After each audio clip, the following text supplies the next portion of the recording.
پیارے بھائیوں اور بہنوں، السلام علیکم ورحمۃ اللہ وبرکاتہ۔ آج میں آپ کے سامنے کوئی نیا موضوع نہیں بلکہ ایک اہم معاملے پر آپ لوگوں کی توجہ مبذول کرنا چاہتا ہوں۔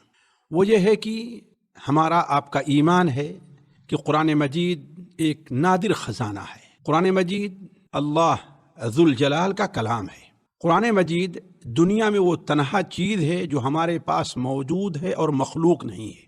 باقی دنیا میں جتنی بھی چیزیں موجود ہیں وہ مخلوق ہیں۔ اسی لیے قیامت جب قریب آئے گی تو اللہ تبارک و تعالی قرآن مجید کے ان حروف کو جو صفحات پر موجود ہیں مصاحف کے، اللہ تعالیٰ انہیں اٹھا لے گا۔ قرآن مجید ہمارے دلوں کا نور اور ہمارے قلوب کا سرور ہے۔ قرآن مجید ہمارے گھروں کی زندگی اور اس کی تلاوت سے گھروں میں برکت اور ہمارے بچوں کی شیطان مردود سے حفاظت ہے۔ جس گھر میں قرآن مجید کی تلاوت نہیں وہ گھر ویران اور بے نور ہے، خواہ اسے بجلی کے کمکموں سے جس قدر منور کرنا چاہیں آپ منور کر لیں۔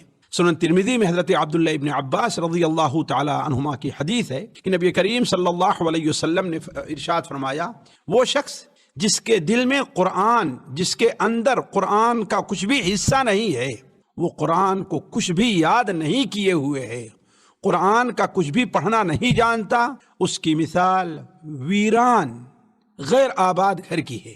اسی لیے ہمارے نبی صلی اللہ علیہ وسلم قرآن مجید کی تلاوت کا خصوصی حکم دیا کرتے تھے اور اس کے اہتمام کی تاکید فرماتے تھے، بلکہ آپ صلی اللہ علیہ وسلم نے تو اشارتاً یہاں تک فرما دیا ہے کہ کسی بھی مسلمان کے لیے یہ مناسب نہیں ہے کہ اس کے اوپر 1 مہینہ یا 40 دن گزر جائیں اور قرآن مجید کا ایک دور وہ نہ کریں۔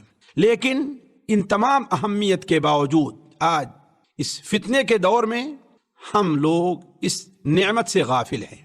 ہمیں اور آپ کو اس موقع پر نبی کریم صلی اللہ علیہ وسلم کی ایک حدیث سامنے رکھنا چاہیے، اور میں اسی حدیث کو سنانے کے لیے، آپ کو یاد دلانے کے لیے، آپ کو دوبارہ اس پر توجہ دلانے کے لیے ہم نے یہ تمہید باندھی ہے۔ نبی کریم صلی اللہ علیہ وسلم کے ایک بڑے مشہور صحابی حضرت ابو امامہ باہلی رضی اللہ تعالی عنہ ہیں۔ وہ بیان کرتے ہیں کہ میں نے سنا کہ آپ صلی اللہ علیہ وسلم فرما رہے تھے کہ لوگوں قرآن پڑھا کرو، کیونکہ وہ قیامت کے دن اصحاب قرآن یعنی جو لوگ قرآن پڑھتے ہیں ان کا سفارشی بن کر کے آئے گا۔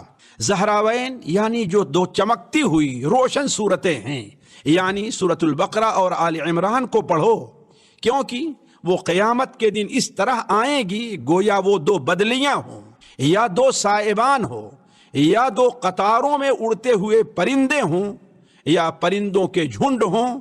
وہ آئیں گی اور اپنے پڑھنے والوں کی طرف سے دفاع کریں گی۔ لوگو سورہ بقرہ پڑھا کرو۔ لوگو یہ تاکید دیکھیے پورے قرآن مجید کے ساتھ ساتھ سورہ بقرہ کی بھی، اور اگر آپ صلی اللہ علیہ وسلم یہ ارشاد فرما رہے ہیں کہ اگر پورے قرآن مجید کی تلاوت نہیں تو کم سے کم سورہ بقرہ کا پڑھنا تم تو نہ چھوڑو، سورہ بقرہ پڑھا کرو، کیونکہ اس کا پڑھنا باعث برکت ہے۔ ہمارے گھر میں قرآن مجید کی اس صورت، قرآن مجید کا پڑھنا اور خصوصاً سورہ بقرہ کا پڑھنا برکتوں کا سبب ہے۔ ہمارے مال میں بھی برکت ہوگی، ہمارے وقت میں بھی برکت ہوگی، ہمارے صحت میں بھی برکت ہوگی، ہماری اولاد میں برکت ہوگی، یعنی اولاد ہماری مطیع اور فرمانبردار رہے گی، ہمارے خاندان پڑوس میں بھی برکت رہے گی۔